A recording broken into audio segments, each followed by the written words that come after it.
No debe ser fácil vivir con una maldición, o al menos eso es lo que le tocó afrontar a los Medias Blancas de Chicago durante casi un siglo. En 1917 ganaban la Serie Mundial, pero poco después se descubrió que algunos de los jugadores que participaron en aquellos juegos habían amañado los partidos para beneficiar a los apostadores. Entonces comenzó una época llamada como la maldición de los Medias Negras, en donde Chicago no conseguía ganar ningún título. Curiosamente, sus vecinos, los Cachorros de Chicago, también atravesaban por su propia maldición. De esta manera la ciudad no pudo celebrar prácticamente nada en materia de béisbol durante muchísimo tiempo. En 1959 llegaban de nuevo a la final con varios jugadores miembros del Salón de la Fama en su equipo. Entre ellos estaba nada más y nada menos que Luis Aparicio, pero cayeron ante los Dodgers. De esta manera aumentaba cada vez más y más la cantidad de años sin poder siquiera llegar a una serie mundial. En el 85 llegó un tal Osvaldo Guillén, un muchacho venezolano proveniente de Tiburones de La Guaira con unas cualidades bastante particulares. Era rápido, ágil y prometía bastante.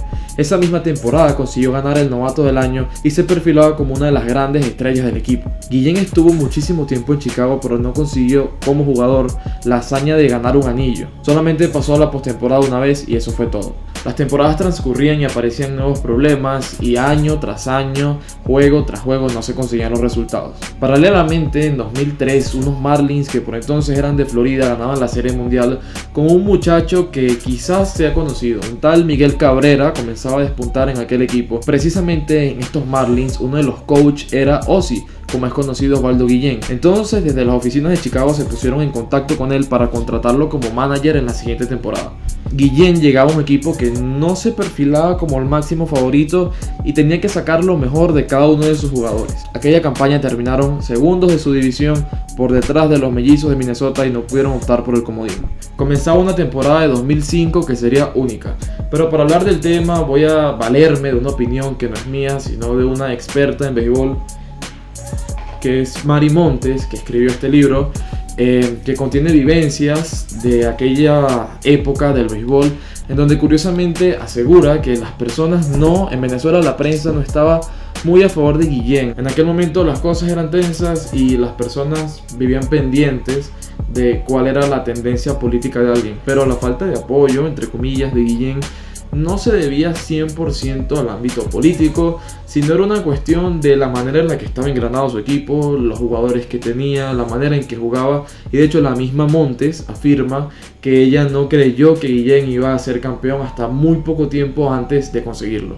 Luego de una campaña regular excelente en la que por fin pudieron relegar a los Mellizos a un segundo puesto y terminar ellos en el liderato, se verían las caras contra el que en teoría sería el equipo más sencillo de toda la liga, que era nada más y nada menos que los Medias Rojas de Boston. ¿Por qué era el más sencillo? Pues porque era el que avanzó por comodín. Sin embargo, los Medias Rojas de David Ortiz venían precisamente de romper su propia maldición, la maldición del Bambino. En aquel momento quizás no se esperaba una serie tan fácil, sin embargo Chicago arrasó y avanzó por 3-0. Toca verse las caras nada más y nada menos que contra los Angelinos de Anaheim, en los que estaba un tal Vladimir Guerrero, Bartolo Colón o el Kid Rodríguez, por ejemplo. Aquel primer juego se planteaba un poco complicado para los de Anaheim porque venían de jugar una serie con distancias muy largas recorridas. Tenían que jugar en Nueva York y en Los Ángeles y luego de aquellos viajes tenían que ir ahora a Chicago. Guillén consiguió levantar la serie con alguna que otra polémica y no perdieron ningún juego después de esto, ganando los siguientes 4 para plantarse en la Serie Mundial ante otro equipo que también soñaba en alto, los Astros de Houston,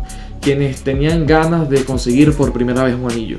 Uno imagina que al ser el mejor béisbol del mundo, un equipo no avance con tanta facilidad a través de las rondas. Sin embargo, cuando la suerte juega a tu favor un poco, cuando tienes el talento y cuando tienes una buena dirigencia, parece hacerse más fácil todo. Para este momento Chicago había jugado 2 series en las que solamente había perdido un solo juego, y lo más inesperado de todo esto es que ganó los 3 primeros contra Houston y se ponía 3-0. Con el simple hecho de ganar un juego más, eran campeones. Llegó así el 26 de octubre, que fue el día en el que Guillén hizo historia, porque nunca jamás un manager latino había ganado la Serie Mundial. ¿Qué mejor manera para un manager venezolano de ganar una Serie Mundial que abriendo con un pitcher venezolano en el montículo? Y así fue. Freddy García, quien era uno de los estandartes de aquel equipo, fue el encargado de subirse a la lomita y sentenciar esto. A pesar de ser un posible juego decisivo y toda la adrenalina y la emoción que esto conlleva, fue un duelo que tuvo muy pocas carreras. De hecho, solamente hubo una. Ambos pitchers abridores consiguieron mantener el marcador en 0 hasta por lo menos el 7º inning. Entonces cuando en el octavo Carl Everett se convierte en el único jugador en pisar el plato en aquel día.